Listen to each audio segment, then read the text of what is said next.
प्रभु की स्तुति। आप इस चैनल को रोजाना सुनकर 1 साल में बाइबल पढ़ सकते हैं। Please subscribe and support. आज के बाइबल अध्याय। व्यवस्था विवरण अध्याय 15। व्यवस्था विवरण अध्याय 15। 7 वर्ष बीतने पर तुम छुटकारा दिया करना, अर्थात जिस किसी क्रून देने वाले ने अपने पड़ोसी को कुछ उधार दिया हो तो वह उसे छोड़ दे और अपने पड़ोसी व भाई से उसको बरबस न भरवा ले, क्योंकि यहोवा के नाम से इस छुटकारे का प्रचार हुआ है। परदेशी मनुष्य से तू उसे बरबस भरवा सकता है, परंतु जो कुछ तेरे भाई के पास तेरा हो तो उसको तू बिना भरवाए छोड़ देना। तेरे बीच कोई दरिद्र न रहेगा, क्योंकि जिस देश को तेरा परमेश्वर यहोवा तेरा भाग करके तुझे देता है कि तू उसका अधिकारी हो, उसमें वह तुझे बहुत सी आशीष देगा। इतना अवश्य है कि तू अपने परमेश्वर यहोवा की बात चित्त लगाकर सुने और इन सारी आज्ञाओं के मानने में जो मैं आज तुझे सुनाता हूँ चौकसी करे। तब तेरा परमेश्वर यहोवा अपने वचन के अनुसार तुझे आशीष देगा और तू बहुत जातियों को उधार देगा, परंतु तुझे उधार लेना न पड़ेगा, और तू बहुत जातियों पर प्रभुता करेगा, परंतु वे तेरे ऊपर प्रभुता न करने पाएगी।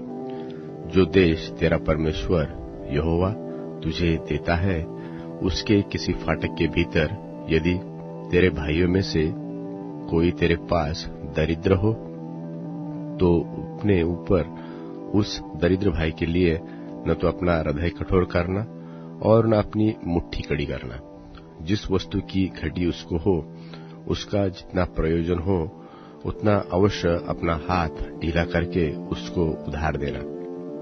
सचेत रह कि तेरे मन में ऐसी अधम चिंता न समाये कि 7वां वर्ष जो छुटकारे का वर्ष है वह निकट है, और अपनी दृष्टि तू अपने उस दरिद्र भाई की ओर से क्रूर करके उसे कुछ न दे और वह तेरे विरुद्ध यहोवा की दोहाई दे, तो यह तेरे लिए पाप ठहरेगा। तू उसको अवश्य देना और उसे तेरे देते समय तेरे मन को बुरा न लगे, क्योंकि इसी बात के कारण तेरा परमेश्वर तेरे सब कामों में जिनमें तू अपना हाथ लगाएगा तुझे आशीष देगा। तेरे देश में दरिद्र तो सदा पाए जाएंगे। इसलिए मैं तुझे यह आज्ञा देता हूँ कि तू अपने देश में अपने दीन दरिद्र भाइयों को अपना हाथ ढीला करके अवश्य दान देना। यदि तेरा भाई कोई भाई बंधु अर्थात कोई इब्री व इब्रीन तेरे हाथ बिके और वह 6 वर्ष तेरी सेवा कर चुके, तो 7वें वर्ष उसको अपने पास से स्वतंत्र करके जाने देना, और जब तू उसको स्वतंत्र करके अपने पास से जाने दे तब उसे छूछे हाथ न जाने देना, वरन अपनी भेड़ बकरियों, खलिहान और दाख मधु के कुंड में से उसको बहुतायत से देना। तेरे परमेश्वर यहोवा ने तुझे जैसी आशीष दी हो उसी के अनुसार उसे देना। और इस बात को स्मरण रखना कि तू भी मिस्र देश में दास था और तेरे परमेश्वर यहोवा ने तुझे छुड़ा लिया। इस कारण मैं आज तुझे यह आज्ञा सुनाता हूँ। और यदि वह तुझसे और तेरे घराने से प्रेम रखता और तेरे संग आनंद से रहता हो और इस कारण तुझसे कहने लगे कि मैं तेरे पास से न जाऊंगा, तो सुतारी लेकर उसका कान किवाड़ पर लगाकर छेदना, तब वह सदा तेरा दास बना रहेगा। और अपनी दासी से भी ऐसा ही करना। जब तू उसको अपने पास से स्वतंत्र करके जाने दे तब उसे छोड़ देना, तुझको कठिन न जान पड़े, क्योंकि उसने 6 वर्ष 2 मजदूर के बराबर तेरी सेवा की है, और तेरा परमेश्वर यहोवा तेरे सारे काम में तुझको आशीष देगा। तेरी गायों और भेड़ बकरियों के जितने पहलौठे नर हो उन सबों को अपने परमेश्वर यहोवा के लिए पवित्र रखना। अपनी गायों के पहिलौठों से कोई काम न लेना और न अपनी भेड़ बकरियों के पहिलौठे का ऊन कतरवाना। उस स्थान पर जो तेरा परमेश्वर यहोवा चुन लेगा, तू यहोवा के सामने अपने अपने घराने समेत प्रतिवर्ष उसका मांस खाना। परंतु यदि उसमें किसी प्रकार का दोष हो, अर्थात वह लंगड़ा व अंधा हो, व उसमें किसी और ही प्रकार की बुराई का दोष हो, तो उसे अपने परमेश्वर यहोवा के लिए बलि न करना। उसको अपने फाटकों के भीतर खाना। शुद्ध और अशुद्ध दोनों प्रकार के मनुष्य जैसे चिकारे और हरिन का मांस खाते हैं, वैसे ही उसका भी खा सकेंगे, परंतु उसका लोहू न खाना। उसे जल किनाई भूमि पर उंडेल देना। व्यवस्था विवरण अध्याय 16। व्यवस्था विवरण अध्याय 16। आबीब महीने को स्मरण करके अपने परमेश्वर यहोवा के लिए फसह का पर्व मनाना, क्योंकि आबीब महीने में तेरा परमेश्वर यहोवा रात को तुझे मिस्र से निकाल लाया। इसलिए जो स्थान यहोवा अपने नाम का निवास ठहराने को चुन लेगा, वही अपने परमेश्वर यहोवा के लिए भेड़ बकरियों और गाय बैल फसह करके बलि करना। उसके संग कोई खमीरी वस्तु न खाना। 7 दिन तक अखमीरी रोटी जो दुख की रोटी है खाया करना, क्योंकि तू मिस्र देश से उतावली करके निकलता था। इस रीति से तुझको मिस्र देश से निकलने का जीवन भर स्मरण रहेगा। 7 दिन तक मेरे सारे देश में तेरे पास कहीं खमीर देखने में भी न आए, और जो पशु तू पहले दिन की संध्या को बलि करके उसके मांस में से कुछ बिहान तक रहने न पाए। फसह को अपने किसी फाटक के भीतर, जिससे तेरा परमेश्वर यहोवा तुझे दे, बलि न करना। जो स्थान तेरा परमेश्वर यहोवा अपने नाम का निवास करने के लिए चुन ले, केवल वही वर्ष के उसी समय जिसमें तू मिस्र से निकला था, अर्थात सूरज डूबने पर संध्याकाल को फसह का पशु बलि करना। तब उसका मांस उसी स्थान में जिसे तेरा परमेश्वर यहोवा चुन ले भूंजकर खाना। फिर बिहान को उठकर अपने डेरे को लौट जाना। 6 दिन तक अखमीरी रोटी खाया करना, और 7वें दिन तेरे परमेश्वर यहोवा के लिए महासभा हो। उस दिन किसी प्रकार का कामकाज न किया जाए। फिर जब तू खेत में हंसुआ लगाने लगे, तब से आरंभ करके 7 अठवारे गिनना। तब अपने परमेश्वर यहोवा की आशीष के अनुसार उसके लिए स्वेच्छा बलि देना। 8 नाम पर्व मनाना, और उस स्थान में जो तेरा परमेश्वर यहोवा अपने नाम का निवास करने को चुन ले, अपने अपने बेटे बेटियों दास दासियों समेत तू और तेरे फाटकों के भीतर जो लेवीय हो, और जो परदेशी और अनाथ और विधवा तेरे बीच में हो, वे सब के सब अपने परमेश्वर यहोवा के सामने आनंद करें। और स्मरण रखना कि तू भी मिस्र में दास था, इसलिए इन विधियों के पालन करने में चौकसी करना। तू जब अपने खलिहान और दाखमधु के कुंड में से कुछ इकट्ठा करके चुके, तब झोपड़ियों नाम पर्व 7 दिन मानते रहना। और अपने इस पर्व में अपने अपने बेटे दास दासियों समेत तू और जो लेवीय और परदेशी और अनाथ और विधवाएं तेरे फाटकों के भीतर हो, वे भी आनंद करें। जो स्थान यहोवा चुन ले, उसमें तू अपने परमेश्वर यहोवा के लिए 7 दिन तक पर्व मानने रहना, क्योंकि तेरा परमेश्वर यहोवा तेरी सारी बढ़ती में और तेरे सब कामों में तुझको आशीष देगा। तू आनंद ही करना। वर्ष में 3 बार, अर्थात अखमीरी रोटी के पर्व और 8 के पर्व और झोपड़ियों के पर्व, इन तीनों पर्वों में तुम्हारे सब पुरुष अपने परमेश्वर यहोवा के सामने उस स्थान में जो वह चुन लेगा जाए, और देखो छूछे हाथ परमेश्वर के सामने कोई न जाए। सब पुरुष अपनी अपनी पूंजी और अपने अपने आशीष के अनुसार जो तेरे परमेश्वर यहोवा ने तुझको दी हो दिया करे। तू अपने एक एक गोत्र में से अपने सब फाटकों के भीतर जिन्हें तेरा परमेश्वर यहोवा तुझको देता है न्यायी और सरदार नियुक्त कर लेना, जो लोगों का न्याय धर्म से किया करे। तुम न्याय न बिगाड़ना। तू न तो पक्षपात करना और न तो घूस लेना, क्योंकि घूस बुद्धिमान की आंखें अंधी कर देती है और धर्मियों की बातें पलट देती है। जो कुछ नितांत ठीक है उसी का पीछा पकड़े रहना, जिससे तू जीवित रहे, और जो देश तेरा परमेश्वर यहोवा तुझे देता है उसका अधिकारी बना रहे। तू अपने परमेश्वर यहोवा की जो वेदी बनाएगा उसके पास किसी प्रकार की लकड़ी की बनी हुई अशेरा का स्थापन न करना और न कोई लाठ खड़ी करना, क्योंकि उसे तेरा परमेश्वर यहोवा घृणा करता है। कुरिन्थियों के नाम पौलुस प्रेरित की दूसरी पत्री 9वां अध्याय। अब उस सेवा के विषय में जो पवित्र लोगों के लिए की जाती हैं, मुझे तुमको लिखना अवश्य नहीं, क्योंकि मैं तुम्हारे मन की तैयारी को जानता हूँ, जिसके कारण मैं तुम्हारे विषय में मकिदुनियों के सामने घमंड दिखाता हूँ कि अखिया के लोग 1 वर्ष से तैयार हुए हैं और तुम्हारे उत्साह ने और बहुतों को भी उभारा है। परंतु मैंने भाइयों को इसलिए भेजा है कि हमने जो घमंड तुम्हारे विषय में दिखाया वह इस बात में व्यर्थ न ठहरे, परंतु जैसा मैंने कहा वैसे ही तुम तैयार हो रहो। ऐसा न हो कि यदि कोई मकिदुनी मेरे साथ आए और तुम्हें तैयार न पाए, तो क्या जाने इस भरोसे के कारण हम यह नहीं कहते कि तुम लज्जित हो।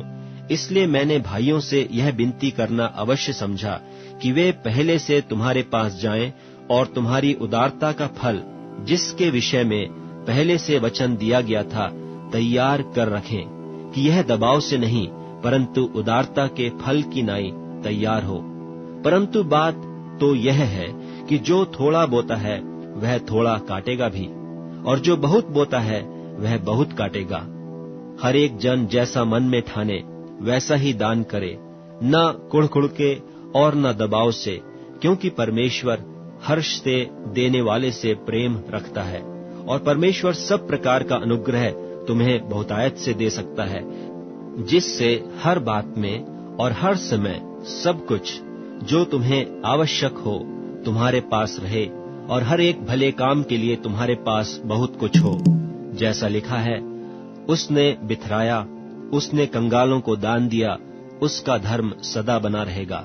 सो जो बोने वाले को बीज और भोजन के लिए रोटी देता है, वह तुम्हें बीज देगा और उसे फलवंत करेगा, और तुम्हारे धर्म के फलों को बढ़ाएगा, कि तुम हर बात में सब प्रकार की उदारता के लिए जो हमारे द्वारा परमेश्वर का धन्यवाद करवाती है, धनवान किए जाओ। क्योंकि इस सेवा के पूरा करने से न केवल पवित्र लोगों की घटिया पूरी होती हैं, परंतु लोगों की ओर से परमेश्वर का बहुत धन्यवाद होता है, क्योंकि इस सेवा से प्रमाण लेकर परमेश्वर की महिमा प्रकट करते हैं कि तुम परमेश्वर के सुसमाचार को मानकर उसके अधीन रहते हो, और उनकी और सबकी सहायता करने में उदारता प्रकट करते रहते हो। और वे तुम्हारे लिए प्रार्थना करते हैं, और इसलिए कि तुम पर परमेश्वर का बड़ा ही अनुग्रह है, तुम्हारी लालसा करते रहते हैं। परमेश्वर को उसके उस दान के लिए जो वर्णन से बाहर है धन्यवाद हो।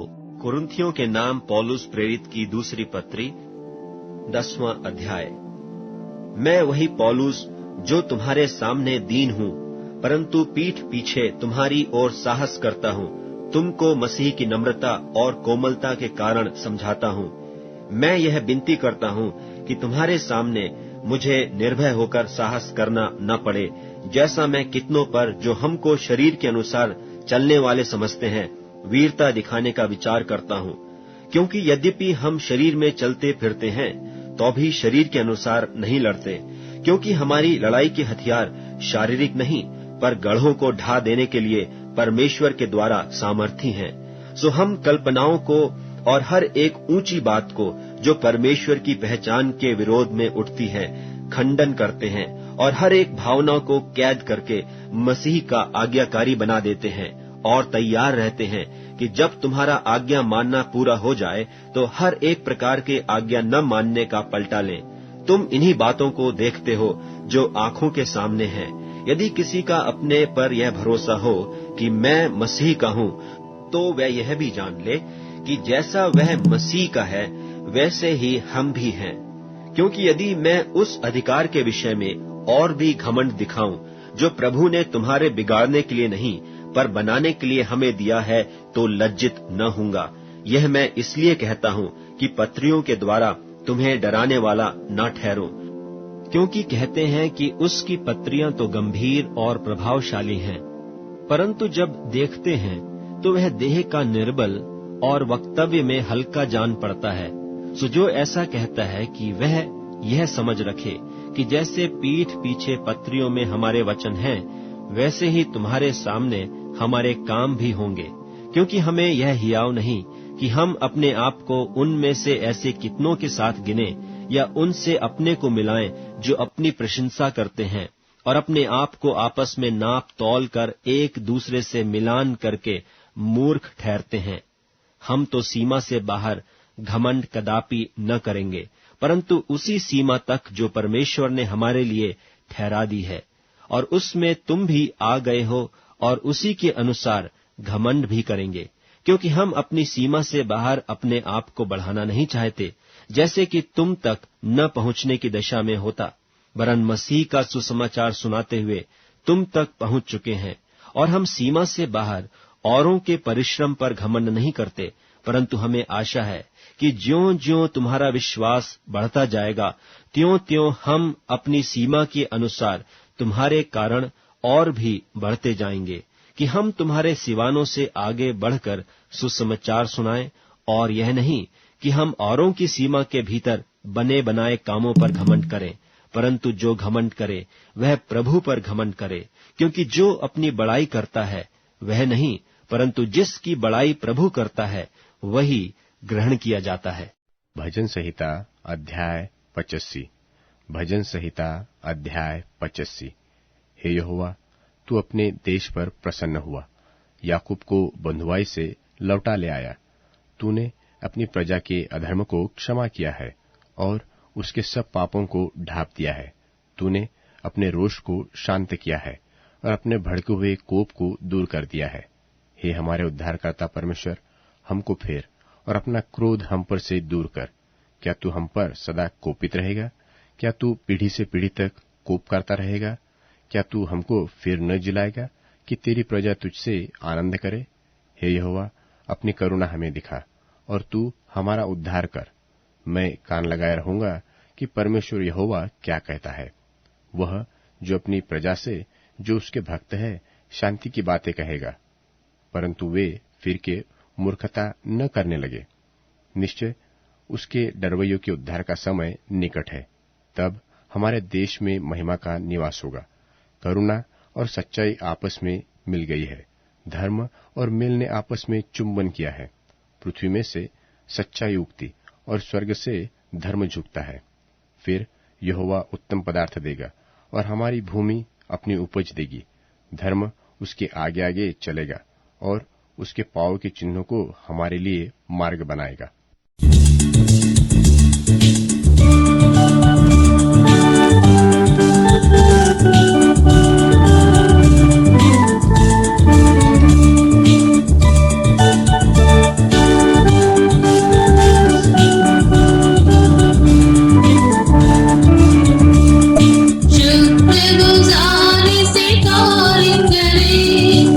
उसकी भलाई याद करे, मान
अब Amazon music, tune in, Spotify और YouTube म्यूजिक में उपलब्ध है। Please follow it.